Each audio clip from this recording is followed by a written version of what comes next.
Ada sukacita? Amin. Oh, kurang kencang. Sekali lagi. Ada sukacita? Amin. Selamat datang di ibadah umum minggu ini, minggu pertama kita ada penjamuan kudus. Kita akan mengerti ibadah ini, persiapkan hati kita, lepaskan semua beban-beban pikiran kita fokus untuk beribadah kepada Tuhan. Mari kita renungkan setiap kebaikan Tuhan di dalam kehidupan kita, setiap pernyataan Tuhan, setiap kebaikan Tuhan yang kita alami sepanjang hari ini, kemarin, maupun di sepanjang hidup kita.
Tuhan, sepanjang kami bisa sampai di tempat ini Tuhan, itu berkat kasih karunia-Mu Tuhan. Meskipun cuaca yang kurang baik, tapi kami percaya Tuhan, Engkau tetap menyertai kami Tuhan sampai sini Tuhan. Tuhan, Kau juga sertai Tuhan bagi setiap jemaat-jemaat yang sedang di dalam perjalanan Tuhan. Tuhan sertai mereka Tuhan, sehingga mereka bisa berkumpul bersama kami Tuhan untuk memuji dan memuliakan nama-Mu Tuhan. Sebentar kami akan mulai ibadah hari ini Tuhan. Kami ucapkan terima kasih Tuhan di dalam nama Tuhan Yesus. Haleluya. Amin. Assalamualaikum warahmatullahi wabarakatuh.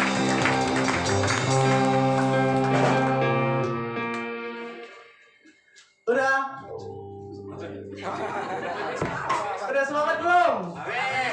Ada sukacita? Amin. Silakan.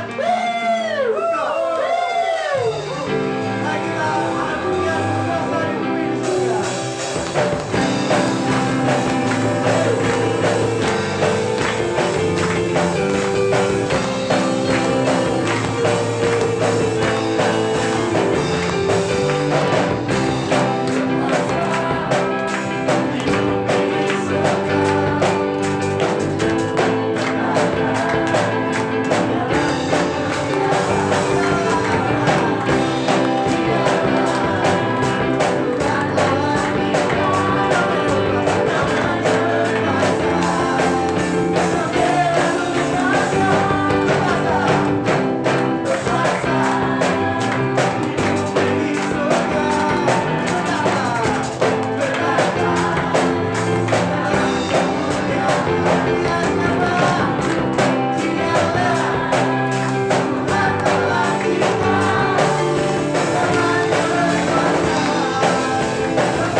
Kayaknya masih belum semangat. Coba kita senggol kiri kanannya dulu. Bangun dong, bangun. Semangat dong, semangat.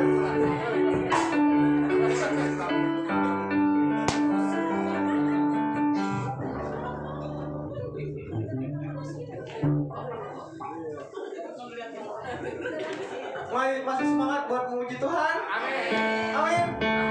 Kita nyanyi glory buat Tuhan.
minum.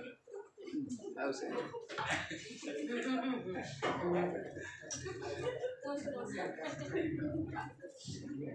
Sebentar kita akan memulai untuk masuk ke dalam firman Tuhan.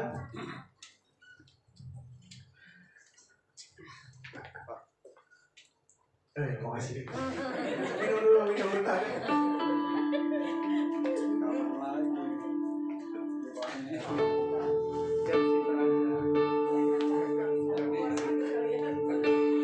Nah, udah lega.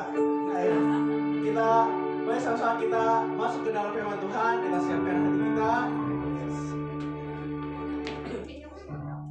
Kita angkat pujian bagaikan tanah kering.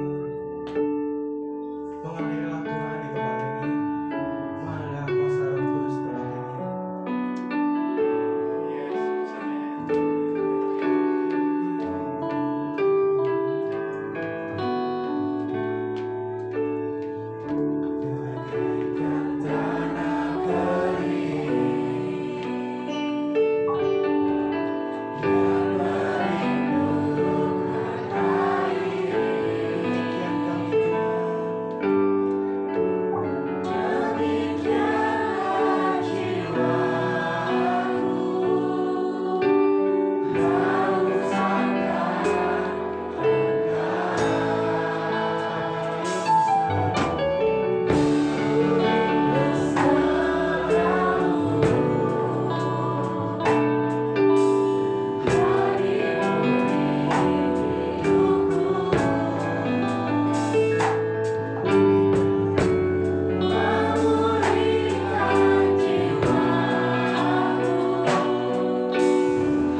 hari Allah Roh Kudus mengalirlah di hidupku dan penuhilah supaya hidup kami bermakna dan kebermaknaan hidup kami membuat kami hidup bahagia di dalam Tuhan, senantiasa bersuka cita, dan sukacita itu tetap dan itu menjadi ibadah kami di hadapan Tuhan. Beria-ria di hadapan Tuhan Allah yang menyelamatkan hidupku. Bapa, terima kasih. Terima kasih buat kehadiran Tuhan dalam kehidupan kami sampai hari ini. Terima kasih buat penyertaan pemeliharaan sempurna dalam kehidupan hamba-hamba Tuhan ini. Tuhan, terima kasih. Hari ini kami ada sebagaimana kami ada hari ini. Semua berkat kebaikan Tuhan. Terima kasih untuk sehat. Terima kasih untuk kuat. Dan terima kasih buat segalanya. Terpujilah namamu ya Allah yang hidup. Betapa kami rindu mendengar sebagai isi hati Tuhan. Maka bersabda berfirmanlah melalui hamba Tuhan yang penuh dengan segala kekurangan keterbatasan ini. Urapi hambamu, penuhi dengan hikmat ilahi, penuhi dengan wibawa ilahi, tahirkan, kuduskan dengan kemuliaan. Di dalam nama Yesus Kristus kami siap mendengar firman Tuhan. Setiap perkataan, setiap hal yang bukan berasal dari pimpinan kuat kuasa Roh Kudus, kami patahkan, kami tolak di dalam nama Yesus Kristus Tuhan. Setiap perkara yang tidak mencuri benih-benih firman-Mu sehingga tidak bertumbuh, yang menyangkal dan menolak, kami juga patahkan dalam nama Yesus. Kami sambut segala kebenaran firman Tuhan hanya di dalam nama Tuhan Yesus Kristus Allah kami yang hidup. Haleluya, haleluya, haleluya. Bersama-sama kita katakan amin. Haleluya. Beri kenan buat Tuhan. Silakan duduk Bapak Ibu. Izin buka masker supaya kelihatan gantengnya maksudnya sebenarnya. Diizinkanlah. Saya juga supaya nggak iri minta air satu juga. Mas Aldo aja yang dikasih. Izin minum.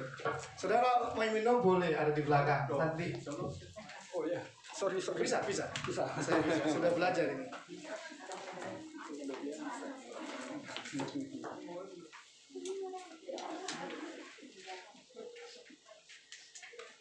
Hari ini ada satu kabar bahagia. Ada 4 orang atau 4 jiwa yang sudah menyerahkan diri kepada Tuhan untuk memberi dirinya dibaptis. Dan mulai hari ini mereka mengikrarkan diri dan di dalam roh Tuhan memeteraikan mereka untuk menjadi milik kepunyaan Allah, milik Kristus, menjadi hamba Tuhan, menjadi hamba Allah, menjadi hamba Kristus, menjadi hamba kebenaran, dan bukan lagi menjadi hamba dosa, dan bukan lagi menjadi hamba dunia ini. Maka saya boleh mengundang untuk 4 orang ini supaya jemaat mengenalkan diri. Ada Daniel, ada Kesia, ada Paiman, juga ada Mas Arya. Boleh berdiri sejenak di depan. Jemaat boleh kasih aplaus nanti. Sini sampai depan. Sini ke depan. Nah, inilah hamba-hamba Tuhan. Ya, saya mau memberikan sekaligus juga suratnya bahwa sudah dibaptis. Nanti kalau ditanya malaikat, surat baptisnya sudah ada. Bercanda, ini buat keperluan administrasi ya. Baiklah.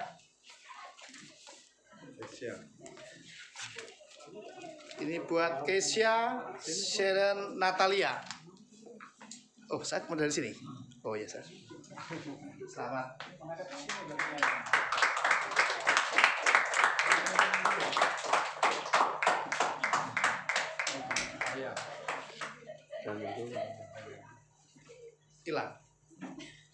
Hilang namanya Pak.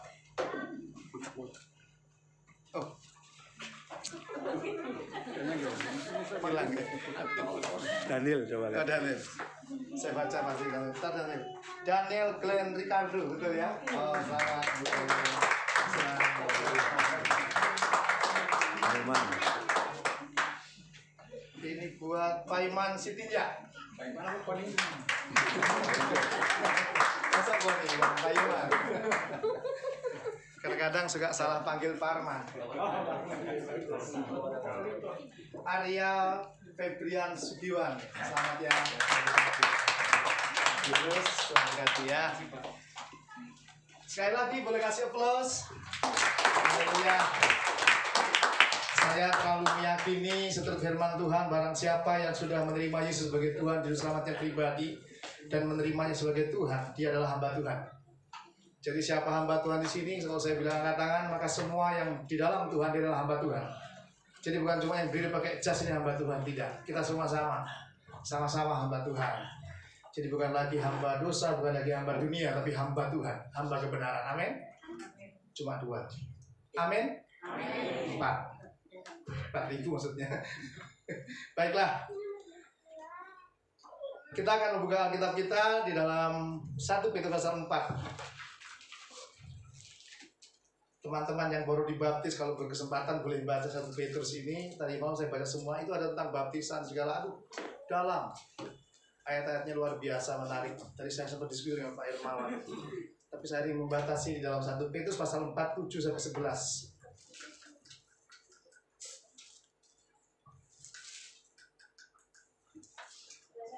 1 Petrus pasal 4 ayat 7 hingga ayat 11.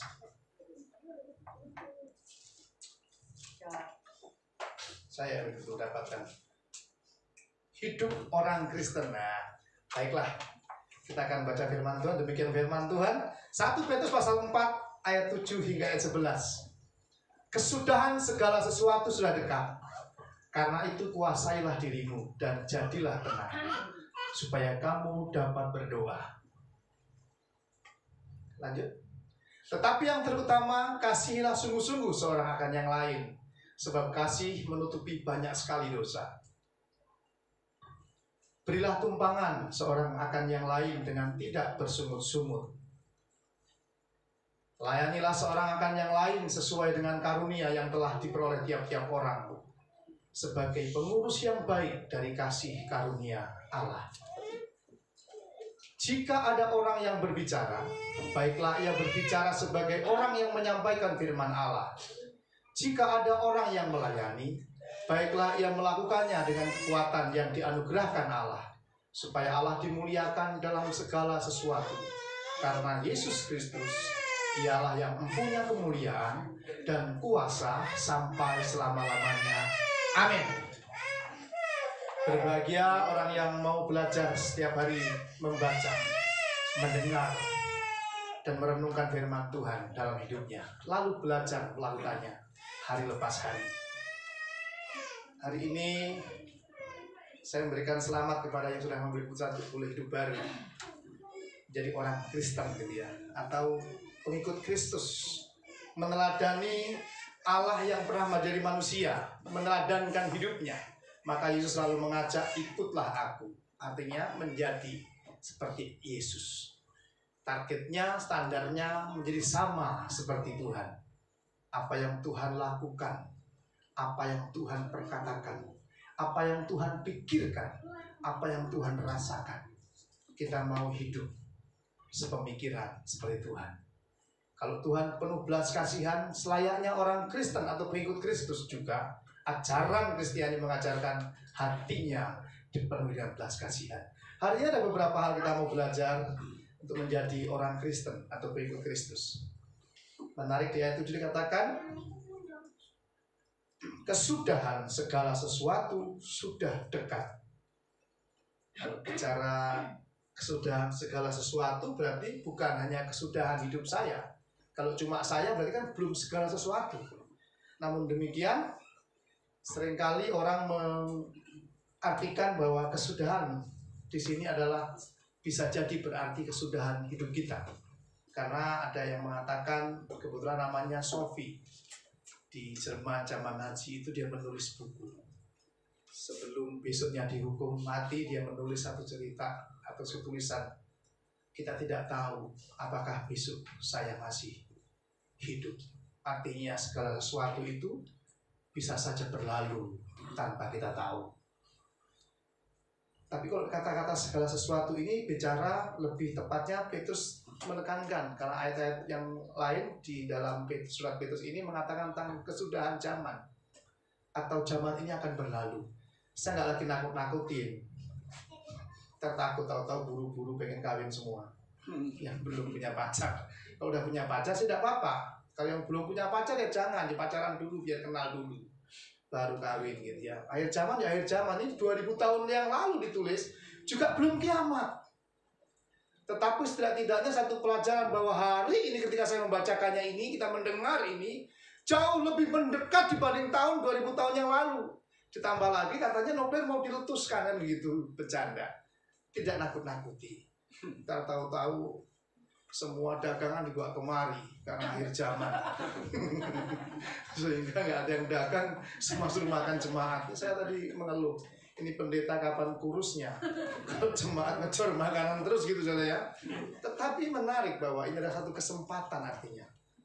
Atau satu kata yang mengatakan lihat segala sesuatu mau berakhir berlalu. Artinya ini satu pesan disampaikan bahwa mumpung ya. Kalau mumpung ini bisa berkonotasi negatif. Mumpung masih menjabat gitu ya. Maka ayo meraup kekayaan sebanyak-banyaknya. Ada sebagian orang demikian. Kita tidak bisa meraup karena kita belum menjadi pejabat. Bagaimana nanti kalau kita jadi pejabat? Belum tentu tuan-tuan. Bisa jadi kita juga kepleset. Kepleset di dalam mengeruk keuntungan buat kepentingan kelompok dan pribadi. Tapi hari ini mumpungnya ini bukan mumpung untuk negatif. Petrus mengingatkan mumpung belum berakhir. Selagi masih ada kesempatan. Kalau diibaratkan sebelum menjadi malam, sebelum kegelapan itu ada. Jadi ada kesempatan. Hidup ini kesempatan. Mumpung masih sehat. Mumpung masih kuat. Mumpung masih sadar. Mumpung masih sanggup. Gitu saudara ya. Karena kita tidak tahu. Hari ini kita sehat. Kita tidak tahu hari esok. Ada orang tidur enak ya bercanda sebelum tidur, besok pagi tidur terus gak bangun-bangun sampai kekal, artinya kelar, kekekalan, masuk alam kekekalan, keabadian, tinggal cerita. Hari ini segar bugar, gak pernah ke dokter, gak pernah periksa, tahu-tahu berakhir juga. Mungkin ini berakhir dalam arti hidup seseorang. Jadi kita ini hidup sama-sama di pinggir-pinggir batas, atau kalau boleh dikata pinggir jurang begitu ya, sedikit saja berakhir. Kalau saya mengibaratkan zaman ini dengan ayat ini mengatakan ini sudah senja, sudah sore, menjelang malam, maka ada beberapa hal yang harus dipersiapkan selagi masih ada kesempatan menjelang malam, masih senja. Jadi jangan berpikir anak muda, waduh saya buru-buru kawin ini. Sudah mau malam, sudah mau berakhir dunia ini. Waduh buru-buru ini. Jangan main terobos, pilih-pilih dulu, lihat-lihat dulu, kenali dulu. Jangan main sabet, main serobot. Salah pilih, kelar juga kita ini gitu saudara ya. Nanti malah ruwet hidupnya. Maka diteruskan saja, diteruskan lagi dikatakan bahwa kuasailah dirimu. Ya kan? Kesudahan segala sesuatu sudah dekat. Karena itu kuasailah dirimu. Selagi masih ada kesempatan, mumpung masih ada kesempatan, kuasailah dirimu. Saya tadi minta tolong bacakan ke anak saya terjemahan yang lain, kayak terjemahan King James Version ya, ada bahasa Inggris katakan bahwa ada kata sober ya, sober yang berarti sadar. Menguasai diri itu bisa diartikan sadar atau siuman gitu. Itu menguasai diri, ada kontrol. Kalau ibarat orang habis beler minum, pernah minum nggak? Pernah minum air putih maksudnya. Tapi air putih kalau minumnya 2 botol gede, mabuk. Ya. Minum sih boleh saja, asal jangan kebanyakan. Karena kalau minum kebanyakan bisa kemasukan setan. Bukan mual, itu ada lagunya soalnya. Saya mengutip lagunya Iis Dahlia kalau tidak salah. Minum sih boleh saja, asal jangan kebanyakan. Jadi walaupun minum anggur, sedikit anggur, boleh. Alkitab menyuruh begitu. Sedikit saja. Jangan sedikit, lama-lama mendem, mabuk. Nah itulah, begitu mabuk, itu artinya nggak sadar, nggak sober. Nggak sadar, nggak kontrol diri. Maka nggak menguasai diri, dirinya nggak dikuasai.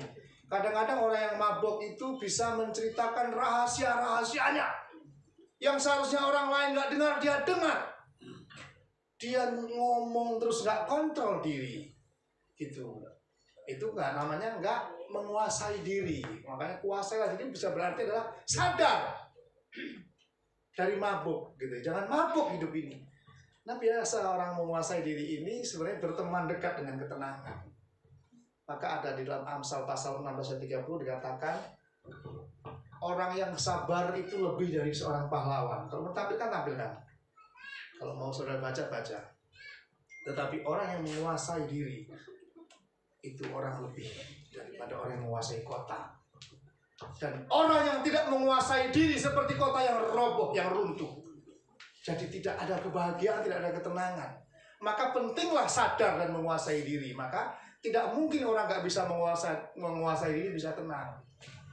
Maka yang paling penting kuasailah dirimu dalam segala hal, dalam segala sesuatu. Ada orang-orang wanita sebagian, orang-orang wanita yang tidak mengenal firman Tuhan. Dia mengatakan bahwa kok lagi datang bulan pasti uring-uringan, ngomel, buatnya sewot terus, banting sono, banting sini. Itu juga keliru, nggak bisa menguasai diri. Dia terlalu percaya dengan pemahaman bahwa kalau sedang datang bulan pasti ngambek terus gitu ya. Ini ya juga jangan terlalu diikutin. Ya boleh aja mungkin bad mood tidak, tapi kuasai diri. Artinya sadar. Banyak orang nggak sadar. Ada bapak-bapak minta jatah sesuatu nggak dikasih, ngambek terus uring-uringan. Ya nggak menguasai diri artinya. Dia nggak kontrol diri. Ngamuk aja gitu ya. Dikasih kopi tetap kesel. Dikasih apa kebukan sesaji apa juga nggak cocok karena jatahnya mungkin bukan itu yang diminta misalnya gitu ya. Ngambek artinya nggak sadar, nggak menguasai diri. Bagaimana bahagia? Banyak hal. Orang yang punya duit banyak kalau dia tidak bisa menguasai dirinya juga nggak bahagia. Dia bingung uang ini mau dikemanakan. Ada orang bisa menguasai diri, dia baik, bisa bahagia. Uangnya ada, banyak sih tidak tapi ada. Ada saudaranya jualan takjil. Ternyata hujan. Takjilnya diborong semua. Supaya dia juga bisa menikmati bahagia, berbagi kebahagiaan. Itu menguasai diri. Ada orang nggak bisa menguasai diri, duitnya dipakai berhura-hura ya, berpesta pora, ada poranya. Pesta boleh tapi jangan pora. Pora bisa poranda gitu. Maka pesta saja nggak apa-apa. Berpesta boleh. Semuanya ada kontrol penguasaan diri. Jangan hambur-hambur gitu ya. Jangan pemborosan yang tidak berarti. Artinya menguasai diri. Lagi bokek nggak punya uang, kurang modal juga harus bisa menguasai diri. Kalau tidak, waduh, lebih pusing dibanding orang yang punya duit. Tentu. Pernah nggak punya duit lalu nggak bisa menguasai diri? Semuanya pada nggak ada yang ngaku. Nggak ada yang ngaku. Pasti pusing ya, listrik sudah aduh. Tapi harus tetap bisa menguasai diri. Ini firman Tuhan supaya tenang. Ya gelap-gelaplah, nyalain lilin. AC tidak nyala, rasanya sudah tidak bisa menguasai diri. Kenapa ayat ini ditulis buat orang Kristen? Hidup orang Kristen harus bisa menguasai diri. Di rumah tidak uring-uringan, terus sudah bisa saling menguasai diri, menahan. Boleh kita ngomong apa aja, bebas merdeka selama kita punya mulut. Tetapi kuasai diri.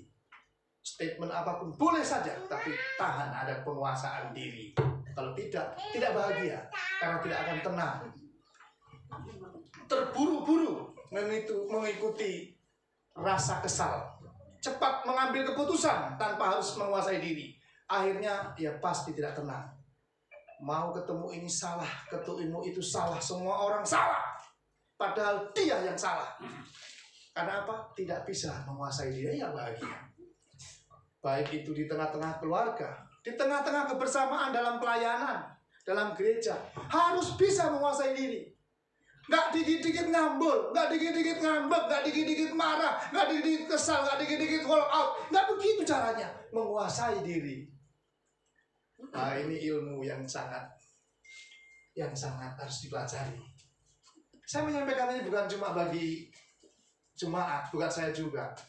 Sekali waktu saya ini sedang merayakan hari ulang tahun perkawinan saya yang kedua 5 tahun. Waduh, umur masih muda ya.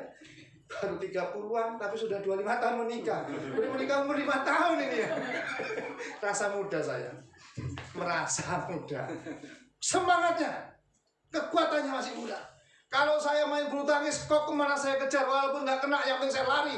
Koknya di mana saya udah lari jauh nggak bisa ngerem. Tapi semangat. Pak Rudi senang kalau berpasangan dengan saya, walaupun jarang menang, tetap senang. Jadi Mas Arya, hari Senin kita ada bulu tangkis. Oh, sekarang berubah Selasa karena jamnya Selasa. Oh, kalau melihat saya bulu tangkis semua orang bahagia. Karena begitu lagi kadang-kadang net saya tabrak. Karena nggak bisa ngerem. Semangatnya. Nah, ketika saya merayakan ulang tahun, saya mengundang semua keluarga saya, keluarga dari pihak saya. Semua punya alasan nggak datang-datang sampai sudah ibadah selesai, sudah waktunya makan, kita udah siapin makanan banyak gitu ya. Kami memang biasa kalau masalah makanan kami siapkan harus banyak. Baik di gereja, baik di keluarga. Saya mau katakan jangan pelit dengan makanan. Amin. Karena tidak ada orang miskin gara-gara dia berbagi makanan. Yang orang miskin gara-gara dia main judi ada. Yang miskin gara-gara ketipu ada. Miskin gara-gara bangkrut usaha karena ketipu orang ada. Tapi miskin gara-gara berbagi makanan tidak ada. Begitu. Tapi juga ya terus jangan semua dibagi. Ya mari juga Pak. Ya kasihan yang lain jadi gak kerja. Itu ada tunggu ntar dibagi juga. Nah itu berapa bahaya juga. Artinya saya siapin makanan banyak. Udah nyiapin makanan banyak dia gak datang. Saya tentu kesal. Kesalnya sih kesal. Aduh. Makanan udah banyak gak datang. Bilang dong gak bisa datang. Ini hari ulang tahun perkawinan. Mbok iya mau, saya mau ngajak bahagia bareng aja gak mau. Bagaimana kalau saya lagi susah kan gitu pikiran saya. Saya punya grup keluarga. Saking kesalnya warm up dari keluarga. Saya juga suka begitu. Baper saya. Tapi begitu sadar menguasai diri saya, masuk lagi. Nggak apa-apa juga. Orang bisa keliru, betul nggak? Itu menguasai sadar. Orang lagi kesal sudah nggak sadar, Bapak Ibu. Orang lagi kecewa sudah nggak sadar, mabok dia. Kalau lagi mabok semua dimusuhin, ditabrak saja. Batasan semua ditabrak. Ini bahaya. Tapi ingat ketika hari ini firman Tuhan disampaikan, sadar sampean, sober sampean, kuasai diri. Masuk lagi aja dalam persekutuan, amin. Jangan jauhkan diri dari persekutuan. Jangan jauhkan diri dari rasa kekeluargaan kebersamaan. Jangan jauhkan diri dari komunitas persekutuan fellowship. Ini penting. Karena ini membuat panjang umur. Karena kita bisa bercanda bersama. Ibadah sambil bercanda, amin. Ngopi bersama. Minimal kalau saya punya teman, saya bisa balap-balapan naruh uang di kasir gitu ya. Karena kalau lagi nggak punya uang, saya diajari sama Om Boy. Saya suruh duduk paling yang nyempil yang susah keluar. Jadi pasti keluarnya belakangan jadi dibayar orang lebih dulu. Ilmunya ada aja. Dari mana saya dapat ilmunya? Karena saya banyak berteman begitu. Ini Pak Simon yang lagi duduk paling nyempil ya duit supaya keluarnya susah. Keduluan oleh Pak Rudi biasanya. Pak Hermawan balap-balapan. Dalam hati saya soalnya dari lu menang. Begitu Bapak Ibu. Jangan jauhkan diri dari pertemuan-pertemuan ibadah. Penting itu firman Tuhan terus begitu. Dengan istri, dengan suami istri dimulai.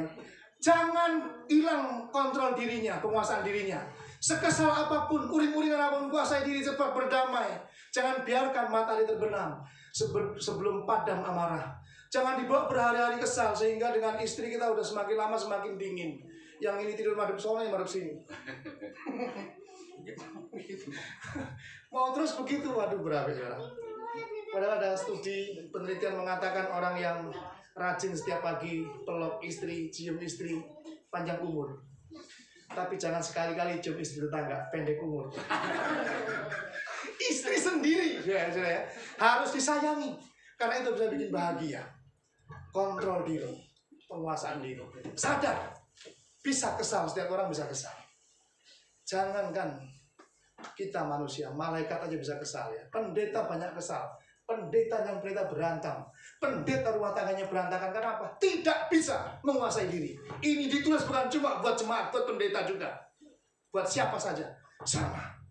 Kita punya kesulitan yang sama untuk menguasai diri. Barang siapa bisa menguasai dirinya, dia seperti orang yang bisa mengalahkan kota. Hebat, lebih hebat bahkan. Tapi orang yang tidak bisa menguasai diri seperti kota yang roboh. Maka kuasailah diri supaya engkau tenang. Kuasailah dirimu dan jadilah tenang. Maka dan ini gabung, akhirnya tenang. Ada yang orang lagi tenang hari ini di sini? Tenang-tenang menghanyutkan. Tenang-tenang tahu-tahu pulus takutnya. Jangan tenang-tenang juga, tapi hati harus tenang. Masalah seringkali nggak terkendali. Situasi hidup kita kadang nggak terkendali. Kita nggak bisa kendalikan. Nggak bisa kita pesan. Sesuatu boleh terjadi mengalir dengan apa adanya. Saya punya orang tua yang saya hormati. Kita sayangi bareng-bareng. Punya anak satu-satunya. Baik, sedang baik adanya. Ada di puncak yang sangat baik, seorang direktur perusahaan luar biasa. Dalam keadaan sehat, berangkat sehat, pulang sehat, baik-baik. Masih bertegur sapa di depan rumah. Masuk ke rumah kepleset jatuh. Sampai hari ini masih belum sadar sepenuhnya. Sudah berjalan hampir 7 bulan. Situasi bisa 8 bulan malah sih, tanggal 4 besok. Situasi tidak bisa kita kendalikan. Tapi bagaimana kita bisa memiliki ketenangan? Kuasai diri. Tenang. Percayakan bahwa segala sesuatu Tuhan ada turut merasakan. Ini teorinya begitu firman Tuhan, tapi betapa sulitnya ketika kita sedang menghadapinya, Bapak Ibu. Kadang-kadang kita kemana bisa lari? Kepada siapa mesti bercerita? Tapi butuhlah teman, butuh orang lain, supaya kita punya bisa untuk mengadu kesulitan. Banyak orang menghadapi kesulitan, dia tidak tahu, gak punya teman, gak punya saudara. Akhirnya gak punya ketenangan. Ketika di dalam Mazmur pasal 23, Daud dikejar-kejar oleh Saul. Berkali-kali hidupnya di ujung maut. Dia menyanyikan lagu ini. Tuhan, Engkaulah gembalaku. Artinya kita punya gembala yang agung, yaitu Tuhan Allah kita, yang tidak pernah meninggalkan janji firman-Nya begitu. Ketahuilah aku menyertaimu senantiasa sampai kesudahan zaman. Senantiasa setiap saat. Sesungguhnya Allah mengerti dan Allah menyertai. Maka Daud menulis, Tuhan Engkaulah gembalaku, tidak kekurangan aku. Padahal sedang kekurangan, tapi dia tulis tidak kekurangan aku. Karena dia sedang dikejar-kejar, memakan juga susah. Kadang-kadang dia pura-pura gila supaya dia bisa mendapatkan makanan. Berkali-kali sudah mau dibunuh, mau disergap, dia sembunyi mencari pengumpat. Tapi doa sekaligus perenungannya di dalam Mazmur pasal 23. Engkau membawa aku ke air yang tenang. Engkau menyegarkan jiwaku. Engkau menuntun aku ke rumput yang hijau. Engkau menyediakan makananku di hadapan lawanku. Padahal kenyataannya sedang berbalik ketika ada tulis ini. Situasi sulit mungkin hari-hari ini gak terkendali. Kita gak bisa kendalikan, gak bisa juga kita pesan kenyataan yang ada. Maka lagu yang tadi untuk mengawali ibadah, sekalipun ku tak dapat mengharap atas kenyataan hidupku, tapi hatiku tetap berharap padamu. Kau ada untukku. Tuhan ada untuk saudara, juga untuk saya. Ini satu penghiburan, ini satu kekuatan, bukan candu, tapi satu pengharapan yang abadi. Tuhan menawarkan, marilah kepadaku. Sekalian yang letih dan berbeban berat, aku akan berikan kelegaan, aku akan berikan sentosa, aku akan berikan damai sejahtera bagimu. Saudara boleh memilih mengaminkan dan turut tunduk kepada firman Tuhan ini, ajakan Tuhan ini, atau saudara memilih untuk hidup tidak bahagia, putus asa, gak ada harapan. Tapi di dalam Tuhan selalu ada harapan, maka ada ketenangan. Daud juga menulis, hanya dekat Allah saja aku tenang, karena daripadanya lah keselamatan. Ketenangan kita nggak bisa cari kemana-mana. Ketenangan hanya bisa kita dapat ketika kita dekat dengan Tuhan. Maka akhirnya dikatakan, supaya kamu dapat berdoa. Yang ketiga ini penting. Berdoa itu Bukan sekedar bicara memohon setiap pagi kami berdoa memohon minta ini Tuhan tolong ini bukan. Bukan hanya itu juga doa. Itu salah satu wujud doa. Tapi doa yang dipahami oleh orang Kristen yang Tuhan ajarkan adalah satu, bagaimana kita memanage atau menata, mengatur hubungan kita, relationship kita dengan Tuhan, satu hubungan dengan Tuhan ini. Mengelola hati kita, mengelola pikiran kita supaya kita tetap connect. Kalau kita ibarat handphone tetap sinyalnya tetap on, nggak pernah offline, on terus online dengan Tuhan terus, dan itu ada ketenangan.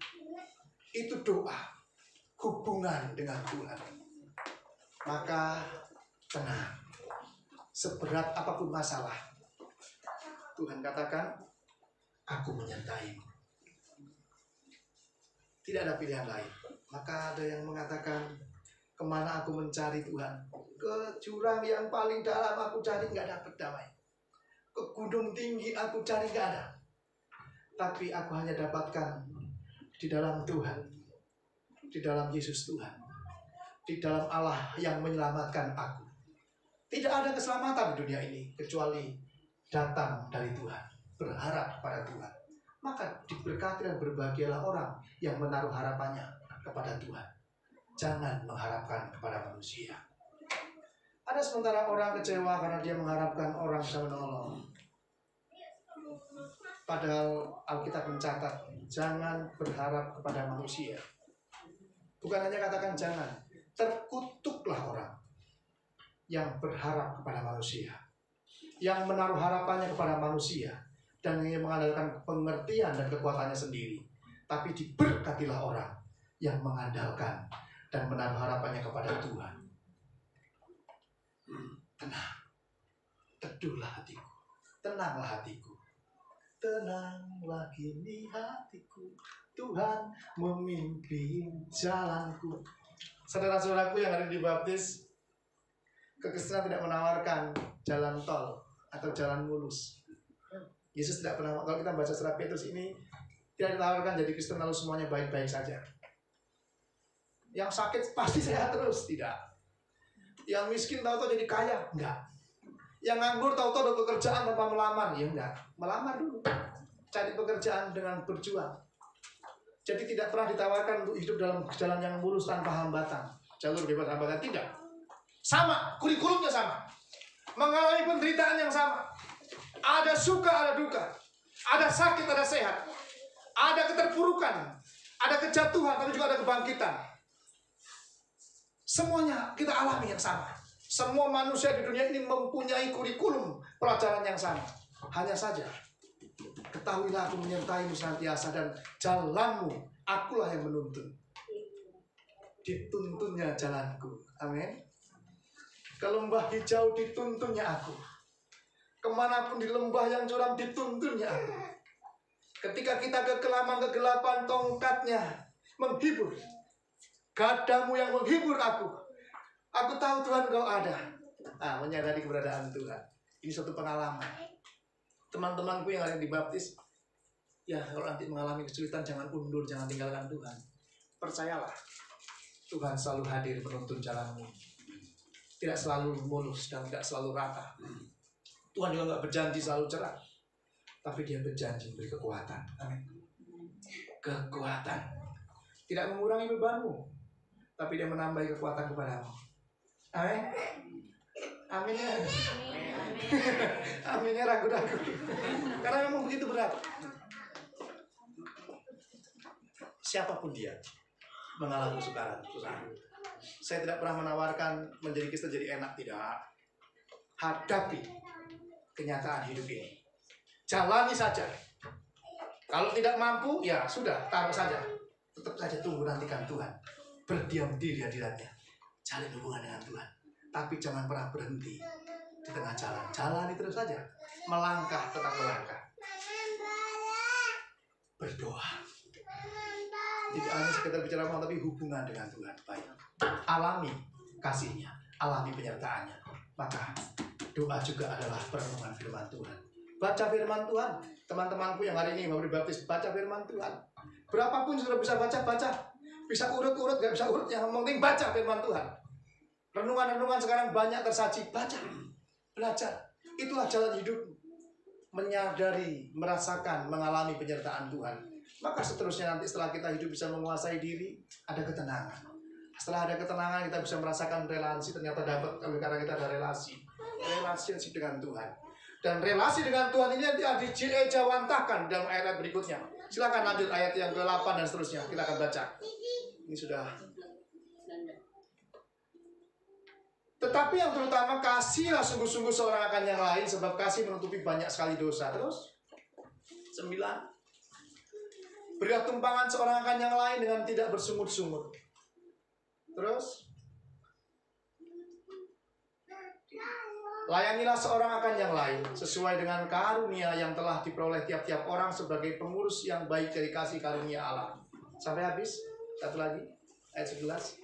Jika ada orang yang berbicara, baiklah ia berbicara sebagai orang yang menyampaikan firman Allah. Jika ada orang yang melayani, baiklah ia melakukannya dengan kekuatan yang dianugerahkan Allah, supaya Allah dimuliakan dalam segala sesuatu. Karena Yesus Kristus ialah yang mempunyai kemuliaan dan kuasa sampai selama-lamanya. Setelah kita memiliki satu hubungan, ketenangan, dan penguasaan diri bisa berhubungan dengan Tuhan, diejawantahkan kasih akan sesama, seorang akan yang lain. Welas asih hidupnya, ada belas kasihan, saling berfellowship dengan yang lain, saling melayani seorang akan yang lain. Layanilah seorang akan yang lain, beri tumpangan. Artinya melayani sesuai dengan kasih karunia. Bicara kasih karunia atau karunia Allah itu bukan hanya bicara karunia bernubuat, bukan hanya karunia berkhotbah, bukan hanya karunia pimpin pujian, bukan hanya karunia berbahasa Arab dan sebagainya. Semua segala sesuatu, segala karunia yang ada padamu itu diberikan oleh Allah. Ada yang dikaruniai punya kelebihan materi keuangan, pakailah itu untuk melayani. Amin. Ada yang dianugerahkan kekuatan fisik kuat, layanilah. Pakailah itu sebagai karunia Allah untuk melayani, untuk ambil bagian dalam pelayanan. Banyak hal yang kita bisa lakukan untuk hidup bermanfaat. Sebaik-baik hidup yang bermanfaat, hidup yang berguna. Ada lebih baik tangan yang di atas daripada tangan yang di bawah. Ada lebih memberi, melayani. Semangatnya adalah melayani, karena hubungan dengan Tuhan diejawantahkan hidup saling melayani. Jadi gereja kita ini kecil, semua harus melayani. Tidak ada yang boleh nganggur. Membuka peluang seluas-luasnya untuk melayani. Lalu teman-teman jangan salah berpikir bahwa wah kita semua sudah mau ditiadakan, nggak melayani. Itu nggak benar. Semua akan digantikan semua yang muda-muda. Yang muda ya harus maju, dibimbing. Yang tua-tua harus menjadi contoh teladan. Tidak benar kalau tiba-tiba suruh nganggur. Nggak ada. Banyak yang harus dikerjakan, kerjakan sesuai kemampuan yang ada padamu. Ada yang pandai memasak, memasaklah untuk kita nikmati bersama. Ada yang pandai menyanyi, menyanyilah. Bermain musik, bermainlah, kembangkan bakatmu yang ada. Apa yang ada padamu, lakukan itu melayani. Gereja harus menyediakan ruang untuk orang bisa melayani. Nggak ada yang boleh nganggur. Jadi kita semua memikirkan bagaimana semua terlibat. Baik itu jadi singers, jadi WL, jadi kolektan, jadi apapun, itu contoh-contoh. Tapi bukan hanya itu pelayanan. Kita bisa berkunjung, amin. Tim besuk, mendoakan, memberikan penghiburan, perhatian, banyak hal. Semua harus aktif melayani. Menjadi orang Kristen harus aktif. Bekerja di ladang Tuhan, melayani, berbicara seperti menyampaikan firman Tuhan. Begitu. Dengan tetangga bersaksi, bercerita tentang firman Tuhan, kan begitu. Melayani. Maka gereja harus berikan pelatihan-pelatihan. Saya mengajak hambanya, Pak Toto, Pak Herman itu untuk yuk kita adakan pelatihan-pelatihan supaya diperlengkapi untuk bisa melayani. Gitu. Oh, belum ada anggaran, ya sudah, nanti tunggu.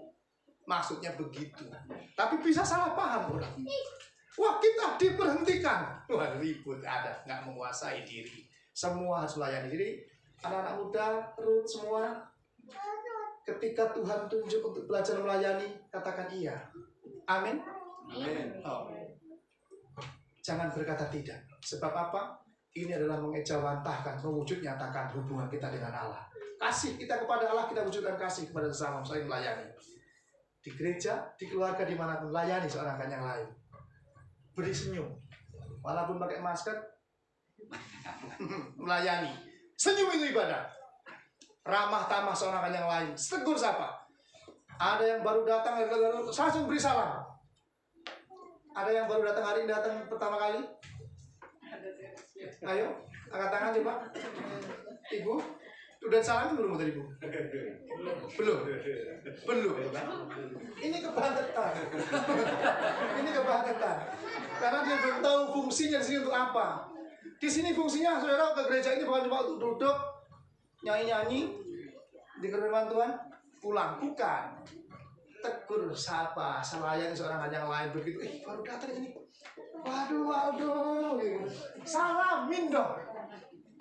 Wah, siapa namanya? Aduh, ada peluang nggak buat usaha? Kan minimal begitu. Jangan coba nakut-nakutin baru datang. Ayo dicoba nggak? Jangan juga. Kalau ada yang begitu jangan kasih dulu. Baru kenal atau udah pinjam jangan. Enggak, itu nggak benar. Itu nggak benar. Artinya berteman, ya kan? Artinya ada nggak peluang pekerjaan? Kan jadi kerjaan. Saya kasih tahu kerjaan di rumah saya banyak. Sayangnya nggak ada gajinya. Ini kerjaan nggak banyak. Kerjaan banyak. Mau nyari kerjaan, mau nyari duit. Kalau nyari kerjaan banyak, kupas bawang di pastinya. Biarpun ngelembur sampai malam nggak habis tuh kupas bawang kerjaan. Tapi masalah gaji tanya Bu Iren. Berarti jangan berkuasa dia di sini. Bu Iren punya bagi. Gitulah ya, sudah. Yuk, mari ramah seorang yang lain. Ada yang baru datang kasih salam. Apa sih sebenarnya salaman? Karena gereja kita ini dulu nggak pernah melarang salaman. Masalah COVID, urusan COVID, salaman-salaman aja lah. Ya, kalau mau takut salaman, tonjok-tonjokan nggak apa-apa lah. Yang penting tonjokannya tulus lah ya. Jangan kencang-kencang, jangan. Ya bisa keseliu. Bang Mada keseliu di tangannya. Bukan karena tonjokan jatuh dari tangga, Bapak Ibu. Baiklah, saya nggak panjang firman Tuhan, udah panjang sebenarnya. Saya tahu bahwa udah agak pura-pura ngerti gitu. Saya tahu udah nakut-nakutin. Tahu aja. Berasa saya sudah bercanda belakangan ini supaya saya salam gitu kan ya. Nakut-nakutin. Amin. Baiklah, kita akan siapkan hati kita untuk boleh masuk ke cakra perjamuan kudus. Saya undang pemain musik depan.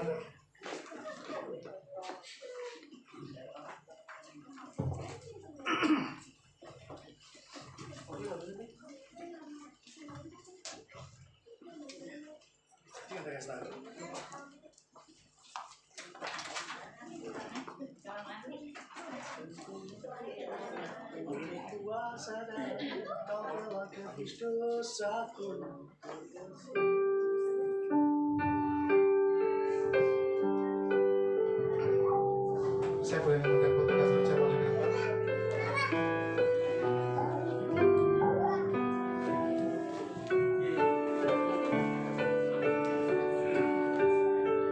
Bapak Ibu, kita akan masuk sakral berbaru sore hari ini. Seraya kita tunduk kepala, kita siapkan hati pikiran kita. Kita berikan hidup kita kepada Tuhan apa adanya. Namun Tuhan mau hari ini supaya kita boleh belajar. Mohon perkenanan, mohon dilayakkan. Sekalipun sebenarnya tidak ada orang yang layak, namun dilayakkan. Tidak ada orang yang benar-benar berkenan, tapi kita diperkenan oleh Tuhan karena kasih kemurahannya. Sadarilah, bukan karena kita orang hebat, bukan karena kita orang suci, tapi orang yang disucikan oleh darah Yesus. Seraya kita berdiam diri, kita berdoa, kita mohon ampun kepada Tuhan. Kita akan berdoa. Saudara yang hari ini mungkin menyimpan kesalahan orang lain, ampuni dia. Karena barang siapa tidak mengampuni dosa sesamanya, dosanya juga tidak diampuni. Barang siapa tidak memaafkan kesalahan sesamanya, kesalahannya juga tidak diampuni. Ampunilah seorang yang lain, maka dosamu diampuni. Begitu mari kita mohon pengampunan dari Tuhan, supaya kita boleh layak dan diberkenan untuk ikut ambil bagian dalam sakramen perjamuan ini. Bapa di surga, mari perkenankan hamba-hamba ini untuk untuk boleh ikut ambil bagian dalam sakramen perjamuan kudus pada sore hari ini. Diberkatilah hamba-hambamu ini supaya boleh layak. Jikalau hambamu bersalah dengan tutur kata hamba mohon ampun ya Tuhan. Mungkin salah dengan pikiran, kami mohon kembali ditahirkan dengan firman oleh kuat kuasa darah-Mu. Dengan hati kami, biarlah dikuduskan hati kami. Jikalau kami pernah membenci, menyimpan sesuatu yang tidak baik, biarlah kami melepaskannya dalam nama Yesus. Maka hari ini hamba-Mu mengatakan, kami mengampuni setiap orang yang bersalah kepada kami di dalam nama Yesus. Apapun yang menjadi kesalahannya, hamba melepaskan pengampunan dalam nama Yesus. Dan kami mohon ampun dan dilayakkan ya Tuhan untuk boleh ikut ambil bagian dalam sakramen ini.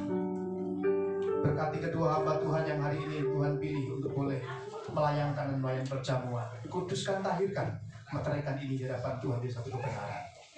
Demikian juga berkati dengan anggur yang tersaji di hadapan kami ya Bapa, supaya Tuhan berkati dan Tuhan jamah, sehingga seluruh rangkaian ibadah hari ini, terkhusus rangkaian sakramen perjamuan kudus pada sore hari ini, kami semua boleh merasakan mujizat Allah, kehadiran Tuhan, kekuatan kuasa ilahi, sehingga kami yang sakit disembuhkan, kami yang bergumul dengan berbagai kelemahan kami dikuatkan dan mendapat kekuatan yang baru. Yang terikat dengan berbagai dosa dilepaskan dalam nama Yesus Kristus. Kami bangkit bagimu. Kami yang lemah dalam iman, kami dipulihkan dalam nama Yesus. Kami yang datang dengan berbagai pergumulan dan kesulitan kesukaran, kami datang dan mohon Tuhan urai setiap kebuntuan dalam hidup kami. Bapak terima kasih. Kami akan menyambut sakramen perjamuan pada sore hari ini hanya di dalam nama Tuhan Yesus Kristus. Haleluya. Amin.